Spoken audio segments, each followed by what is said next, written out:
Ever wonder what goes on in the mind of a money manager in a crazy period of time like this? I bet you do. And every week, we're willing to tell you. We manage more than $600 million for families in more than 30 states, 1,100 families and change. And every week, we have an allocation team meeting where the people responsible for the manage of those families and that money come together and communicate over what we believe is most important in the economy and the market the week before. We break that down into a brief that we call the market carver, where we break the market into pieces, and we're more than willing to share it with you. Every Thursday morning, we'll email it to your inbox.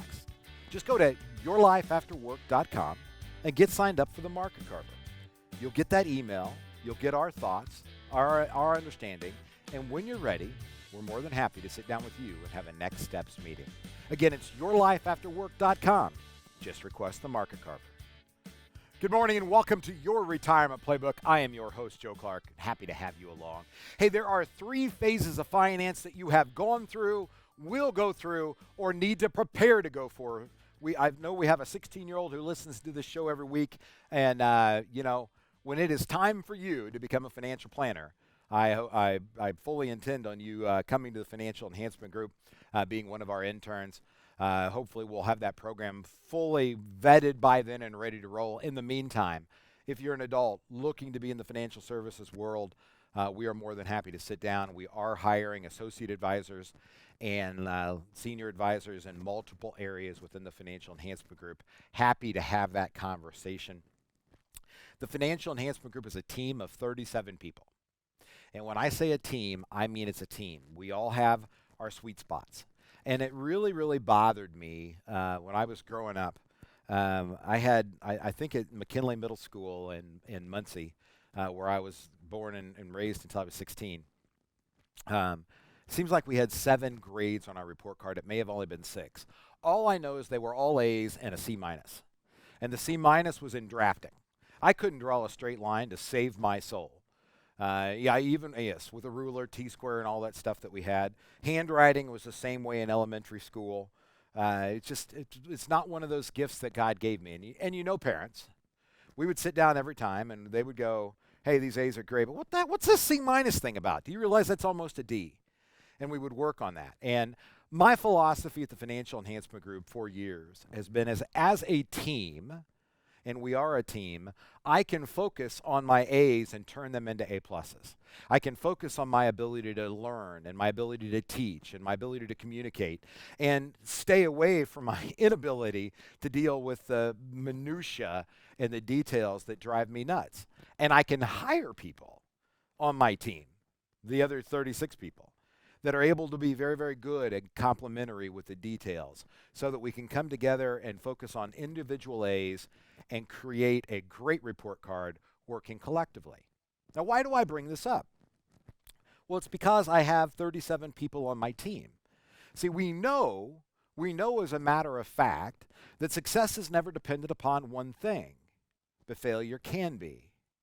We know, and that's from James Clear, we know, by the way, that successful retirements is based on knowing where it is you want to go, your financial vision, and then it's based on how do you separate from the workforce, or what we call your life after work, the annual tax plan, the investment playbook, the life happens, the things that just come out of nowhere, good, bad, and ugly, and last but not least, the legacy plan. We know it's a collective of all of them. And as an individual, if you've got a C minus in one of those like I had in drafting, you can blow the whole deal. And you can say, well, you know what, I can go out and I can hire just somebody to do that part. But the problem is, if they're not set in a world of collaboration, many times I've seen what attorneys do in documents does not coincide with your investment philosophy. Or I've seen people hire investment people and say, no, I'm going to keep the CPA and the investment people separate. Or they know each other at Rotary, but they don't truly collaborate. They're friends, but they don't work together. Ladies and gentlemen, you really need a coordinated, collaborative effort in order to get this done. Use your A's, yes. Use your understanding, yes. But go out and hire a team that's able to get all of this stuff done for you.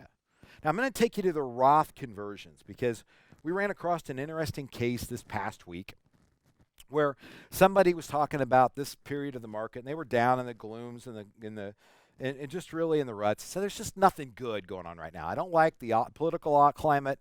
I don't like what Putin's doing. I don't like what I hear about gas prices, even though they're going back down now. I don't understand them. I don't like about this inflation bill. They really didn't have a lot to like. And, I sit down with them. I said, well, have you thought about this, this, and this? And the answer was no. Right? So you get to choose what to focus on every day, right? You get a look at what I call those 5 critical elements, part of our family-focused process that we trademarked. It's proprietary. You can look at those 5 areas, and you can find doom and gloom, or you can go, okay, what is my best opportunity right now? What is it that I want to do? It's kind of like a golf shot when I'm stuck under the tree, right? I can't take a full swing. I can't do it the way I would like to do it. It doesn't mean that I'm just going to stare at the golf ball all day. It's not going to move itself, and the round's going to come to an end. Your financial journey, ladies and gentlemen, does not come to an end, right? So let's look at where we are in the world. So you've got money that's not in an IRA. Let's start there. It's not in an IRA. It's gone down in value, right? Because the market's gone down in value. Yeah, I know it. Everybody, some have done better than others, but for most people, the market is down in value. Great. Now is a time for you to be able to reprioritize the purpose of that portfolio. What is the strategy? Has anything changed in your mindset? Because now is an ideal time to sell and capture losses, even if you're going to re-engage and reinvest in another asset of very similar quality or circumstance. Right? That's one of the beautiful things in the IRS. You can take a capital loss. You can invest in the same asset for 30 days, but there's so many things that look, act, and smell like that same asset, you can still do it. You say, well, Joe, I can only use $3,000 of a capital loss this year. That's true, but you can bank them on into the future. You don't have a clock like you do on charitable gifting where it runs out at a certain period of time.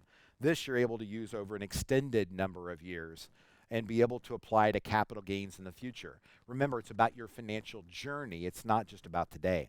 But let's move to the Roth conversion. This is one of my favorite things. In the Roth, remember, you have 2 C words, conversion and contribution.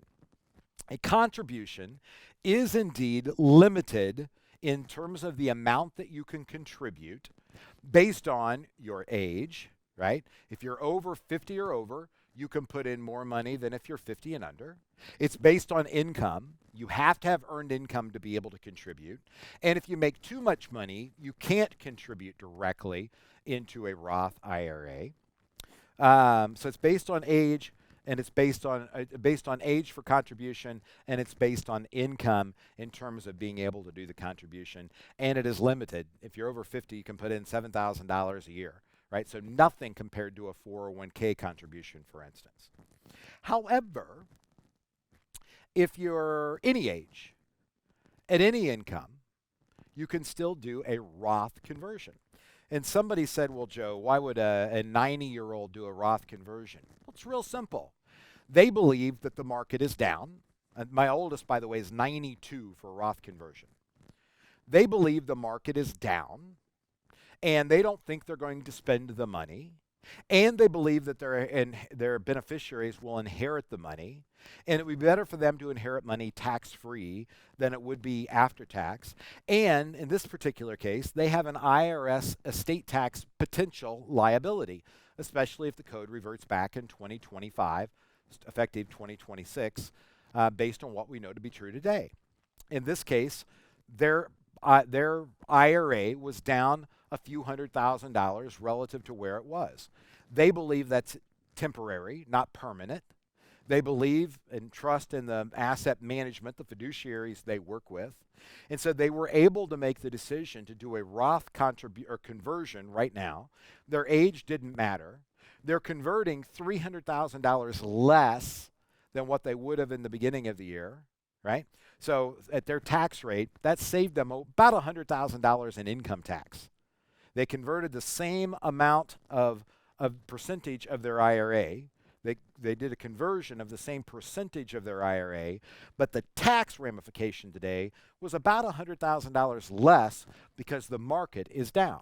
Now, they believe, no guarantees, I can't guarantee that, they believe that the market is going to work its way back up, that their beneficiaries will receive that all tax-free now and not have to pay the $100,000 worth of tax liability when they go to pull the money out. Additionally, the $100,000 that they paid in income tax today reduced their gross estate by $100,000 because they paid it to the IRS while they were alive. All sorts of good things to think about here. So if you think that in the future, the assets that you have will go back up a year, 2 years, 5 years from now, and you have the resources to pay the taxes, considering a Roth conversion is an ideal thing to be thinking about right now. Just some notes that we've got here that came from the slot group. Recharacterization is no longer available. Keep that in mind. So one of those things that we used to help people do is do Roth recharacterizations and then conversions and then recharacterize. You can't do that anymore. There's no way to undo it. A Roth IRA conversion makes sense for those who are concerned about future tax rate increases. You know, January 1st of 2026, no. You know, they've already told us. It sunsets back to 2017. Our tax rates go higher January 1st of 2026 unless the Senate agrees to change that between now and then. Roth IRAs are not subject to required minimum distributions during the IRA's owner's lifetime. So you eliminate future RMDs, and one reason why you may want to consider the conversion. Smaller, partial annual Roth conversions over several years can lessen the tax impact. Please don't take what I just said and go do it all in 1 year. That would be a mistake. We lead people through a financial journey, but do take advantage of variability. Variability of age. As you reach certain ages, there's things you should consider. Some you're forced to, some are opportunities. There are variability of the market. Sometimes the market's up, sometimes it's down. Be wise in the decisions you make. There's income variability, deduction variability. You may have a lot of healthcare costs this year. Last year you didn't, next year you wouldn't. A lot of issues that change on a tax return every year. Think about variability as you make decisions. Older individuals may think they don't have a long time to reap the benefits of a Roth conversion, but that overlooks the potential of a conversion as an estate planning strategy or a gift for their children, grandchildren, and other beneficiaries. Yes, you can make grandchildren beneficiaries of Roth IRAs. Be careful doing that in terms of IRAs because of kiddie tax and other issues that are there. But Roth IRAs, they be a beautiful, beautiful deal in terms of decisions that you can make and things that you can go along the way. You should be aware Roth conversions do increase your income. So stay away from the Medicare issues. You don't want to get your premium tax up. That would be one. The two, look at that variability. Make lemonade when the lemons are out, the market's down. Take advantage of this right now.